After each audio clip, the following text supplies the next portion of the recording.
Hello everybody. Today we are discussing about Prime Minister Mann Ki Baat.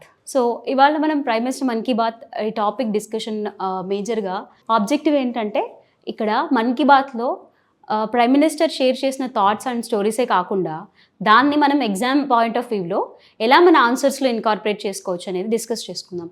Actually answer writing చాలామందికి ఇనిషియల్గా ఇబ్బంది అవుతుంటుంది అనమాట. సో ఇనిషియల్గా లైక్ ఫ్యాక్ట్స్ ఇలాంటివన్నీ రాసినా కూడా ఎగ్జాంపుల్స్ రాయడం ఎగ్జామ్లో చాలా ఇంపార్టెంట్ అండ్ దట్ మెయిన్స్లో చాలా ఇంపార్టెంట్. ఇంకా ఎస్ఏ పాయింట్ ఆఫ్ వ్యూలో తీసుకుంటే చిన్న చిన్న స్టోరీస్ అనేవి బిల్డప్ చేసుకొని ఎస్ఏ రాస్తే చాలా రియలిస్టిక్గా ఉంటుంది అండ్ మార్క్స్ కూడా మనకి ఎక్కువ స్కోర్ చేసే అవకాశం ఉంటుంది అనమాట.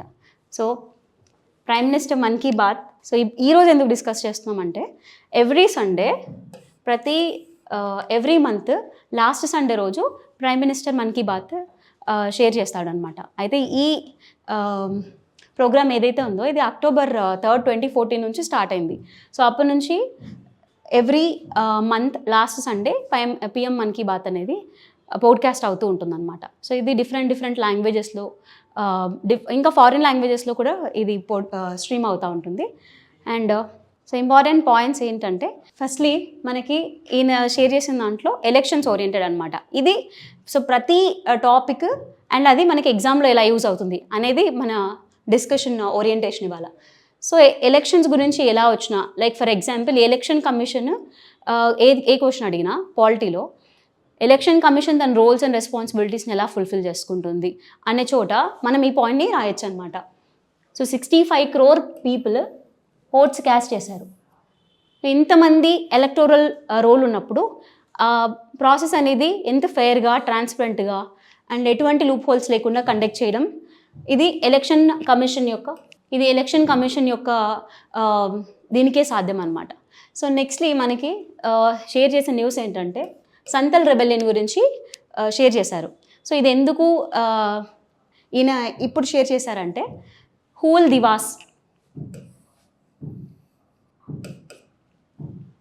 దివాస్ అని ఒక ఫెస్టివల్ ఉంటుంది, దాన్ని సెలబ్రేట్ చేసుకుంటారనమాట సంతల్ పీపుల్. సో ఈ ట్రైబల్ బ్రదర్స్ అండ్ సిస్టర్స్ ఈ హూల్ దివాస్ని సెలబ్రేట్ చేసుకుంటారు కాబట్టి దాంతో అసోసియేట్ అయిన సంతల్ లీడర్స్ గురించి ఈ సంతల్ రెబెలియన్ గురించి బ్రీఫ్గా షేర్ చేసుకోవడం జరిగింది. సో మనందరికీ తెలిసినట్టుగానే ఇది సంతల్ రెబెలియన్ 1855లో జరిగింది, అంటే much before first war of independence in 1857. And ఇది ఎక్కడ జరిగిందంటే ఈ Santhal rebellion Santhal పరాగణ of Jharkhand. So ఇది వైలెంట్ రెబెలియన్ అనమాట. ఇక్కడ పీపుల్ అందరూ కూడా వాళ్ళ దగ్గర ఉన్న వెపన్స్తో ఆర్మ్స్తో బ్రిటిషర్స్కి అగైన్స్ట్గా ఫైట్ చేశారు. సో దీనికి లీడర్స్ ఎవరంటే సిద్ధు కన్హు, వీళ్ళిద్దరూ లీడర్స్గా ఉండి ఈ రెబెలియన్ని జరిపించడం జరిగింది. సో ఇలాంటి పాయింట్స్ ఏవైతే ఉన్నాయో డైరెక్ట్గా కంక్లూషన్ స్టేట్మెంట్స్లో రాసుకుంటే ఆన్సర్ చాలా బ్యూటిఫుల్గా ఉంటుంది. నెక్స్ట్ ఏంటంటే వరల్డ్ ఎన్వైరన్మెంట్ డే మనకి June 5th every year celebrate చేసుకుంటాం. అయితే ఈ వరల్డ్ ఎన్వైరన్మెంట్ డే రోజు ఒక కంపెయిన్ స్టార్ట్ చేశారు, అదే ఏక్ పేడ్ మాకేనాం. సో ఈ కంపెయిన్ యొక్క స్పెషాలిటీ ఏంటంటే ఇది ఎన్వైరన్మెంట్ని ఒక ఎమోషనల్ దీంతో కనెక్ట్ చేస్తుంది అనమాట. So it is emotive awakening of people related to environment. ఈ క్యాంపెయిన్ కింద ప్రైమ్ మినిస్టర్ ఏం కాల్ ఇచ్చారంటే ప్రతి ఒక్కరు కూడా వాళ్ళ మదర్ నేమ్తో ఆర్ వాళ్ళ మదర్ని ఆనరింగ్ చేస్తూ ఒక ప్లాంట్ నాటమని చెప్పారు. సో ఇది మనకి ఆన్సర్ రైటింగ్లో రాసుకునేటప్పుడు చాలా యూస్ఫుల్గా ఉంటుంది. ప్లాంట్ ఫర్ మదర్ ఏక్ పేడ్ మాకేనాం క్యాంపెయిన్ అనేది. అండ్ ఇంకొకటి ఏంటంటే అమృత్ మహోత్సవ్ కింద 60,000 అమృత్ సరోవర్స్ని క్రియేట్ చేశారు across the country. So Amrit సరోవర్స్ ఆబ్జెక్టివ్ ఏంటంటే వెట్లాండ్స్ అన్ని కన్జర్వ్ చేస్తూ తర్వాత వాటర్ అనేది కన్జర్వ్ చేస్తూ దాని యొక్క ప్రతి వాటర్ డ్రాప్ని కూడా బెనిఫిషియల్గా యూజ్ చేసుకోవడం కోసం అండ్ వీటి నుంచి లైవ్లీహుడ్ అనేది జనరేట్ చేయడం కోసం ఈ ప్రోగ్రామ్ అనేది స్టార్ట్ చేయడం జరిగింది. And Kerala umbrella story. So this can be very useful in essay writing especially. ఎందుకంటే ఫర్ ఎగ్జాంపుల్ మనం లాస్ట్ ఏపీపీఎస్సీ Group 1లో చూసుకున్నట్టయితే ఎస్ఏలో ఏం క్వశ్చన్ అడిగారంటే how can cooperatives or I'm just telling the sense of that essay. Cooperatives contribution in $5 trillion economy.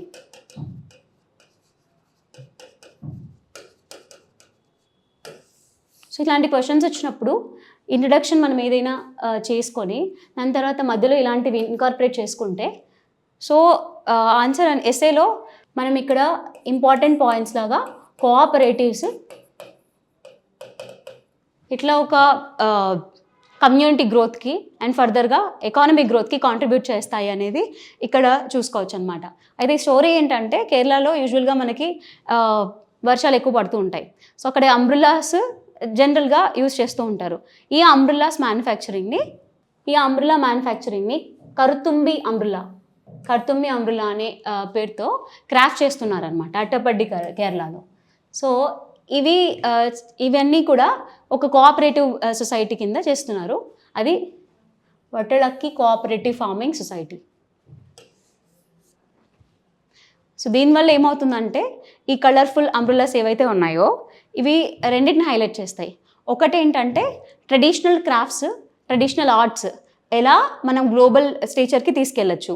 ఎందుకంటే ఈ umbrellas ఇవాళ కేరళ ఒకటే కాకుండా వరల్డ్ వైడ్ కూడా ఫేమస్ అనమాట.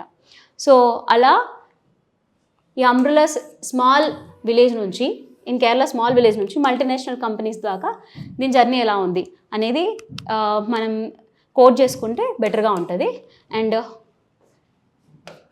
ఇట్లాంటి కీవర్డ్స్ ఆర్ రెటోరిక్స్ రాస్తే బెటర్గా ఉంటుంది అనమాట. ఓకల్ ఫర్ లోకల్ అనేది దానికి ఎగ్జాంపుల్గా రాసుకొని ఈ స్టోరీ రాస్తే బాగుంటుంది. Then Olympics. So sports related ఏ క్వశ్చన్ వచ్చినా, ఏ ఎస్సే వచ్చినా ఇది రాసుకోవడానికి బాగుంటుంది. అండ్ ఇక్కడ గమనించాల్సింది ఏంటంటే హార్స్ రైడింగ్, రెస్లింగ్ ఈ ఒలింపిక్స్లో ఈ ఇండియన్స్ పార్టిసిపేట్ చేస్తున్నారు. దానివల్ల ఇది డిఫరెంట్. అండ్ ఇంకొకటి వరల్డ్ పారా అథ్లెటిక్స్ ఛాంపియన్షిప్.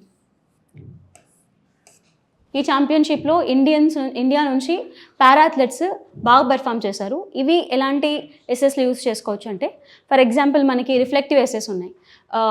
లైక్ యూపీఎస్సీలో last time so ship at harbour is safe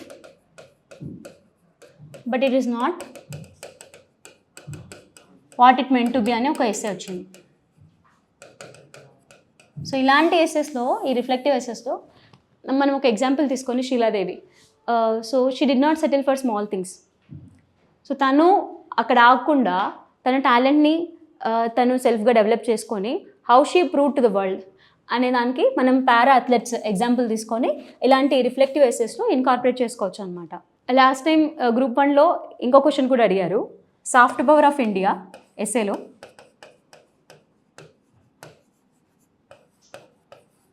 soft power of India and దీని ఛాలెంజెస్ గురించి అడిగారు. ఇలాంటి డైరెక్ట్ ఎస్ఎస్ వచ్చినప్పుడు మనం ఈ ఎగ్జాంపుల్స్ రాసుకుంటే బెటర్గా ఉంటుంది. సో ఇక్కడ ఏం జరిగిందంటే కువైట్ రేడియోలో బ్రాడ్కాస్ట్ స్టార్ట్ చేశారనమాట. ఈ బ్రాడ్కాస్ట్ హిందీలో జరుగుతుంది. ఈ ప్రోగ్రాంలో ఏమేమి స్ట్రీమ్ అవుతాయంటే like related to Indian cinema and Indian arts గురించి, సో ఇండియన్ కల్చర్ గురించి, వీటన్నిటి గురించి డిస్కషన్స్ ఉంటాయన్నమాట. దట్టు ఇది హిందీలో స్ట్రీమ్ అవుతుంది. సో అక్కడ కువైటీ పీపుల్ ఈ ప్రోగ్రామ్ పట్ల చాలా ఇంట్రెస్ట్ చూపిస్తున్నారని ప్రైమ్ మినిస్టర్ షేర్ చేసుకున్నారు మన్ కీ బాత్లో. ఇలాంటివి సాఫ్ట్ పవర్ ఇండియా ఎట్లా ఎగ్జిబిట్ చేస్తుంది అనే దానికి ఎగ్జాంపుల్గా రాసుకోవచ్చు. దెన్ తుర్క్మెనిస్తాన్లో పోయట్స్ డే గురించి, నేషనల్ పోయట్ గురించి సెలబ్రేట్ చేసుకున్నప్పుడు birth anniversary top poets overall the world 24 poets statues కూడా అన్వెయిల్ చేయడం జరిగింది. అందులో మన ఇండియా నుంచి రవీంద్రనాథ్ ఠాగూర్ స్టాచ్యూ కూడా ఉందన్నమాట. So it also indicates how India soft power is playing a major role. అంతేకాకుండా కరేబియన్ కంట్రీస్లో ఇండియన్ హెరిటేజ్ డే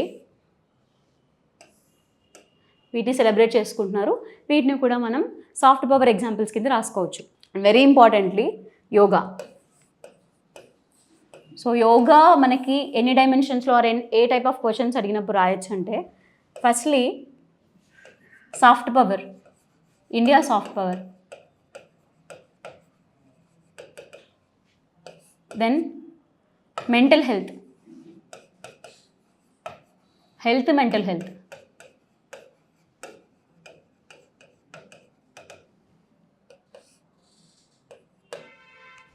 సో ఈ 2 ఆస్పెక్ట్స్ అడిగినప్పుడు యోగా చాలా ఇంపార్టెంట్ అవుతుంది. అయితే ఇక్కడ ఏ రిలేటెడ్ ఇన్ఫర్మేషన్ చేశారంటే ప్రైమ్ మినిస్టర్ మనకు సౌదీ అరేబియాలో ఫస్ట్ టైం ఒక ఉమెన్ కామన్ యోగా ప్రోటోకాల్ని లీడ్ చేసిందనమాట. సో ఇది ఫస్ట్ టైం ఒక సౌదీ ఉమెన్ యోగా సెషన్ని ఇన్స్ట్రక్ట్ చేస్తూ చేసింది. దాని గురించి ప్రైమ్ మినిస్టర్ షేర్ చేశారు. సో ఇది ఇంకొక దానికి కూడా ఎగ్జాంపుల్ రాసుకోవచ్చు. ఇలాంటివి పర్టికులర్ ఉమెన్ రిలేటెడ్ కాబట్టి హౌ ఉమెన్ ఎవల్యూషన్ జరుగుతుంది, లేకపోతే ఈవెన్ ఇస్లామిక్ కంట్రీస్లో కూడా ఉమెన్ రోల్ కానీ లేకపోతే వాళ్ళకి ఇచ్చే ఇంపార్టెన్స్ కానీ స్టేచర్ కానీ ఎలా డిఫర్ అవుతుంది అనే దానికి కూడా ఎగ్జాంపుల్ రాసుకోవచ్చు. అండ్ యోగా డిఫరెంట్ మొత్తం అక్రాస్ వరల్డ్ చూసుకుంటే మెనీ ప్లేసెస్లో యోగా డే రోజు సెషన్స్ కండక్ట్ చేసి ఎగ్జిబిట్ చేయడం జరిగింది. దాంట్లో సౌదీ ఒకటి, ఈజిప్ట్ ఒకటి నైల్ బ్యాంక్స్ దగ్గర, దాని తర్వాత మయన్మార్లో ఒకటి, న్యూయార్క్. సో ఇలా డిఫరెంట్ ప్లేసెస్లో యోగాని ఎంఫసైజ్ చేస్తూ దాని ఇంపార్టెన్స్ ఎంఫసైజ్ చేస్తూ యోగా డే రోజు ఈ ఇన్స్ట్రక్షన్స్ ఈ సెషన్స్ అనేవి జరిగాయి అన్నమాట. దెన్ అరకు కాఫీ, ఇది మనకి దేంట్లో ఇంపార్టెంట్ అవుతుందంటే వాల్యూ అడిషన్. ఇండియన్ అగ్రికల్చర్ గురించి ఏదైనా క్వశ్చన్ అడిగినా, వాల్యూ అడిషన్ గురించి అడిగా, మ్యానుఫ్యాక్చరింగ్, ఎక్స్పోర్ట్స్, సో అన్నీ రిలేటెడ్ అడిగినప్పుడు దీని ఎగ్జాంపుల్గా రాసుకోవచ్చు. ఎస్పెషలీ వీటి గురించి అడిగినప్పుడు బ్రాండింగ్ అండ్ మార్కెటింగ్ ఇంపార్టెంట్ అని ఒక స్టేట్మెంట్ని అసోసియేట్ చేస్తూ రాస్తే ఇంకా బెటర్గా ఉంటుంది అన్నమాట. సో ఇది అరకు కాఫీ అల్లూరు సీతారామరాజు డిస్టిక్లో ఎక్కువగా గ్రో చేస్తారనమాట. ఇది మేజర్గా ట్రైబల్ కమ్యూనిటీస్ వాళ్ళు రైస్ చేసే క్రాప్. సో ఈ అరకు కాఫీ సీడ్స్ని మ్యానుఫ్యాక్చర్ చేసి కాఫీ ప్రొడ్యూస్ చేసే దాంట్లో గిరిజన్ కోఆపరేటివ్ చాలా ఇంపార్టెంట్ రోల్ ప్లే చేస్తుంది. సో దానివల్ల ఇద్దరికి విన్ అనమాట. ట్రైబల్స్కి వాళ్ళు ఎకనామికల్గా వాళ్ళు వెల్ ఆఫ్ అవుతారు అండ్ కోఆపరేటివ్ కూడా గ్రో అవుతుంది. సో ఇదొక ఎగ్జాంపుల్. దెన్ స్నో పీస్, ఇవి కూడా కాశ్మీర్ నుంచి లండన్ వరకు ఎక్స్పోర్ట్ చేశారని చెప్పి షేర్ చేశారు. సో ఇది కూడా అగ్రికల్చర్ ఎక్స్పోర్ట్స్ కానీ ఆస్పెక్ట్స్ ఇలాంటివి అడిగినప్పుడు రాస్తే బాగుంటుంది. అండ్ లాస్ట్లీ మనకి తెలంగాణ గ్రూప్ 1లో కల్చరల్ హెరిటేజ్ ఆఫ్ ఇండియా అని ఉంది ఎస్ఏ కింద. సో ఇలాంటి ఎస్సేస్ రాసినప్పుడు ఈ స్టోరీ చాలా యూస్ఫుల్గా ఉంటుంది. అయితే ఇక్కడ ఏం జరిగిందంటే ఆకాశవాణి సాంస్క్రిట్లో కూడా బులెటిన్ వస్తుంది అనమాట. సో ఈ సాంస్క్రిట్ బులెటిన్ ఈ 30th జూన్కి 50 years అయింది ఈ బులెటిన్ స్ట్రీమ్ అవ్వబట్టి. సో దాని కాంటెక్స్లో ప్రైమ్ మినిస్టర్ కంగ్రాచులేట్ చేశారు ఆల్ ఇండియా రేడియోకి. సో ఇందులో మనకి యూస్ఫుల్ కంటెంట్ ఏంటంటే మనం ఎట్లా ఈ కల్చరల్ హెరిటేజ్ని కాపాడుకోవచ్చు, దీన్ని ఎట్లా మనము కన్జర్వ్ చేసుకోవచ్చు అనే దాంట్లో ఈ Sanskrit bulletins in all India radio ఒక ఎగ్జాంపుల్గా రాసుకోవచ్చు. అంతేకాకుండా ఇంకొకటి ఏంటంటే సాంస్క్రిట్ వీకెండ్ అనమాట. ఇదేంటి బెంగళూరులో చూసుకున్నట్టయితే, సో మనకి బెంగళూరు నుంచి కొద్దో గొప్ప తెలిసినప్పుడు అక్కడ కబ్బన్ పార్క్ గురించి వినుంటాం అనమాట. సో ఈ కబ్బన్ పార్క్లో ఏం చేస్తారంటే వీకెండ్ అక్కడ పార్క్లో అందరూ సాంస్క్రిట్లో మాట్లాడుకుంటారట. సో ఇలాంటి ఒక ఇనిషియేటివ్ స్టార్ట్ చేశారు.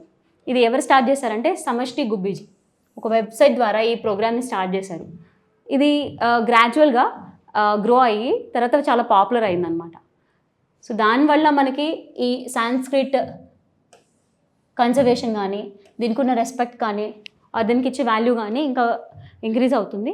సో ఈ సాంస్క్రిట్ లాంగ్వేజ్ కాపాడుకోవడం వల్ల మనకి ఉన్న ఏన్షియంట్ టెక్స్ట్ కానీ లేకపోతే ఏదైనా మంచి లిటరేచర్ కానీ ఇవాళ మనం దాని వల్ల వచ్చే యూజెస్ అక్కడ మెన్షన్ చేసిన వార్ టాక్టిక్స్ ఇలాంటివన్నీ కూడా తెలుసుకోవచ్చు అనమాట. సో ఈ లాంగ్వేజ్ కన్జర్వేషన్ ఆఫ్ సాంస్క్రిట్ అనేది చాలా ఇంపార్టెంట్ అవుతుంది. అండ్ కల్చరల్ హెరిటేజ్ అడిగినప్పుడు ఇది తప్పకుండా రాయొచ్చు. సో అది బ్రీఫ్గా మన్ కీ బాత్, యోజన మ్యాగజైన్స్ ఇవన్నీ రెండు చాలా ఇంపార్టెంట్ మనకి ఎగ్జామ్ నుంచి కంక్లూషన్స్ కానీ, ఇంట్రడక్షన్స్ కానీ, ఎగ్జాంపుల్స్ కానీ, దీని నుంచి ఏం వచ్చినా మనం ఆన్సర్ రైటింగ్లో ఇంకార్పొరేట్ చేసుకోవచ్చు. అండ్ అది బాగా మంచి వాల్యూ అడిషన్ అవుతుంది అనమాట మన ఆన్సర్కి, ఎస్సేకి. So thank you for watching.